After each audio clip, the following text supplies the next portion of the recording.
I'm Jeff Altman, the Big Game Hunter, the head coach for JobSearchCoachingHQ.com. I do one-on-one coaching with people. I help you perform better throughout your job search so you get better outcomes faster without having to learn through trial and error, missing out on opportunities that you're qualified for, and getting the offers that you want. Now, I thought today I would do one of those tough interview questions. And I've done variations on this one before. It's the failure question. And it's designed to have you open up about yourself.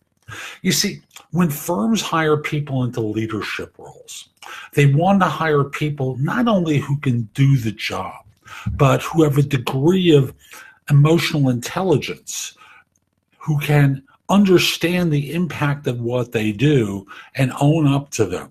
So this behavioral interview question goes, give me an example of a time you took a risk and it failed.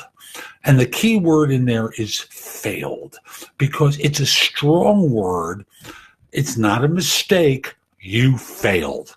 And they want to know that you can own up to your mistakes. You can own up to your failures and learn from them. It's kind of like the classic story from IBM, the old Thomas Watson story about the person who lost $10 million in some business unit at a time where that was really a lot of money for them. And he said, he was asked why he didn't fire them. And he said, why would I fire them? You know, the next person will get the benefit of the mistake that they made for me. Why can't I?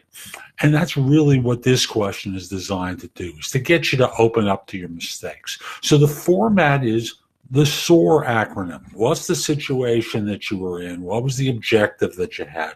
What was the action that you took? And what was the result that you had? So I'll give you an example of one. Doesn't mean that this is your story, please, but use this as the type of example. You know, a few years ago, I took a position with an organization, moved across the country, and I was hired to take over this new business area that they had. And I stepped into the role maybe with a bit of arrogance or cockiness about it, thinking that I could really make a huge impact on the organization. And I misfired. You know, the misfire was, I realized after I was on board, there are things that I didn't know about the organization, about its capabilities, its investment in this business unit. And I was probably in over my head as a result. Now, I'm not blaming them. I just want to be clear about that. You know, I realized that I stepped into a job that, you know, I didn't have all the information for. And the result was we really couldn't deliver it. And the result winds up being that years later, when I step into new situations, I make sure that I'm covering all the bases and really understand what resources are available. So then this way, I'm not flying blind anymore. I really know that, you know, I can affect the change that they're looking for. I always know that there's surprises, but nothing will ever be as big a surprise as that one. So get the idea here. You're going with the situation, the objective, the action, and result, and owning up to your part in this. You have to do that.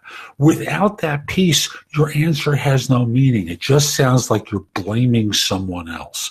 And there's always a part that involves you and a mistake that you made, even if it involves them, like it did in the story. Like, I didn't have all the information about what was going to be available to me. And that's your mistake. Follow? I remember one time with a nonprofit I was involved with, I was going for certification to run workshops for them. And the first time I sat before the group that certified people, I was told I wasn't ready for it. I was disappointed, to say the least. And I came back and again, attempted to get their okay to do it. And there was a point in the conversation where he talked about what had happened the first time. And they said, are you saying that this wasn't your fault? I said, no, I've got a piece in this too. But, and then I went through what the scenario was one more time and made it clear what my part was. And that's exactly what they're looking for here. They're looking for you to own up to your part in the scenario, even if most of it involves them. So I hope you found this helpful. If you're interested in my coaching you, whether that's for an interview, critiquing your resume and or LinkedIn profile, getting you prepared for interviews, helping you with a salary negotiation, managing you throughout the entire search process, reach out to me. Connect with me on LinkedIn at linkedin.com/IN/the big game hunter.